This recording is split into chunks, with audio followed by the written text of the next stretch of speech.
the lesson today just to make sure that you understood and knew what you were going to be doing.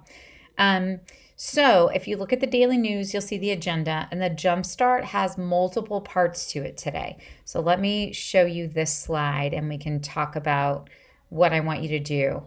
I want you to consider and think about these questions, which are really good questions.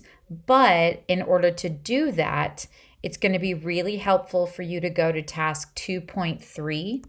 When you go to 2.3 in our class, so if you go to modules and then you go to task 2.3, it's going to be an assignment that is due before the end of the class period. So let me show you what you need to do. Love at first sight.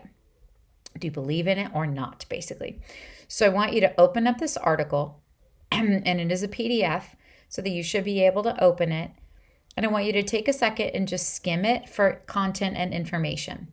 Basically, what they're going to say is it's kind of an argument for or against love at first sight, for that matter.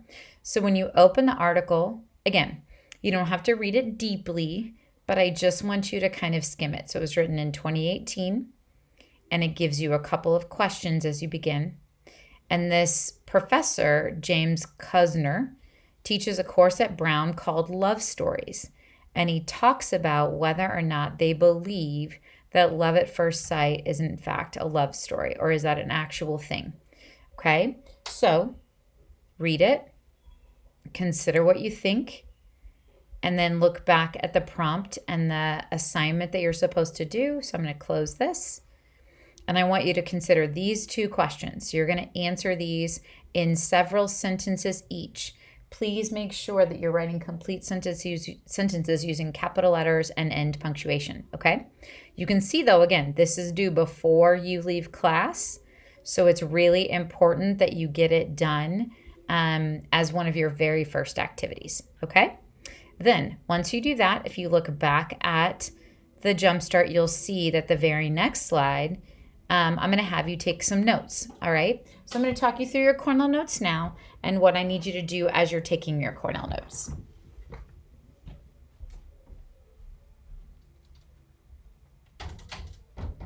If you need a new Cornell Notes paper, you can get some on the window ledge. You're welcome to grab one. I want you, the essential question, is this love that I'm feeling? Or if you want to use the essential question, what are the levels of love? So this is a fantastic graphic if you just scan it and look at it, and then you'll see the list of the 8 levels of love. So you can write those down, and then maybe you write these descriptors underneath it in your Cornell notes. But your label is the different types of love according to the ancient Greeks. So the ancient Greeks were brilliant. They realized that there wasn't just one way to love someone. There were lots and lots of kinds of love.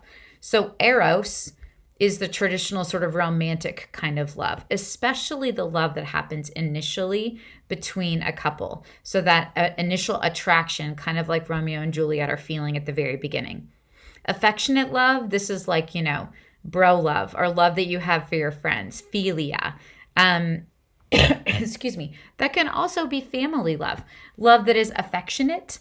But again, usually this is friendly relationships. So relationships you have with your guy friends or with your friends that are girls, or those kinds of friendships. Storge is familial love, the love that parents have for their children, again, which is very different from the love you have for your friends and the love you have for a romantic interest. Okay, then we get over to ludus. Ludus is playful love. That could be the relationship that, a daycare provider or a child care provider has for a child. It could be the love that a coach has for a player. But it's built in a relationship that is playful by nature. And generally that love is love that, again, is characterized by being playful or being kind of, it could be like an uncle with a niece or a nephew, or even sometimes between cousins. I know that could bridge storge also, but storge is more this parental kind of love, okay?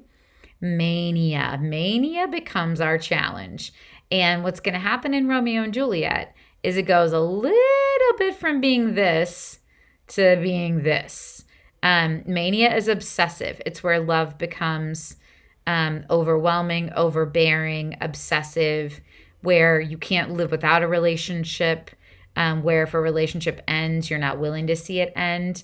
This is the stuff of true crime over here. Pragma, which is enduring love.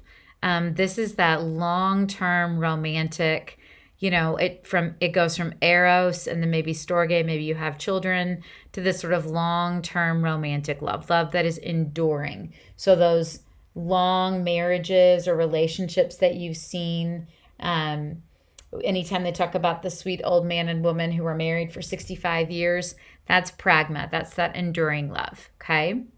Felucia.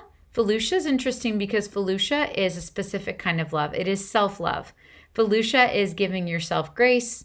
It's seeing yourself with love and care and compassion. It's, appreciating who you are and how you are in the world. That's Felucia. And then last is agape. Agape is selfless love.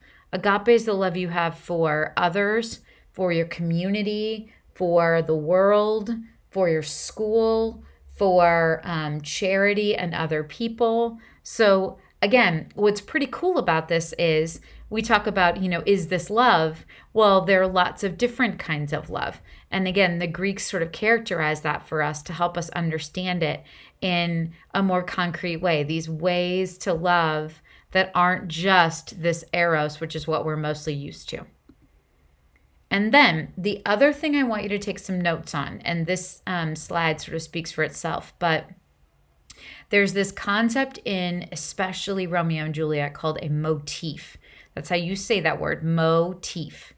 Motif is a literary technique where there's a repeated element that is symbolic. So a motif is a recurring word or phrase or topic, or a recurring image or an idea that shows up over and over and over again. So as you're reading and listening to 2.2, I want you to pay special attention to the motif of light and dark, and the idea of it being night. And then also Romeo and Juliet both refer to the sun, the moon, and the stars, especially in Act 2, where they're actively falling in love with each other. There's all of this imagery. There's this motif of sun and moon, stars, light, and dark. Okay? So it's motif, that's the word, and this is what I want you to pay attention to in Act 2. Okay? Okay, so what's going to happen next is this is a link right here. You're going to click on it, and it's going to take you to the play adaptation, and I want you to listen to the prologue 2.1 and 2.2. I think it's about 19 minutes, give or take, once you listen to all of it. You're welcome to read along in your book on either the right side or the left side, but make sure you're paying special attention to what's going on. 2.2 is a very, very important scene.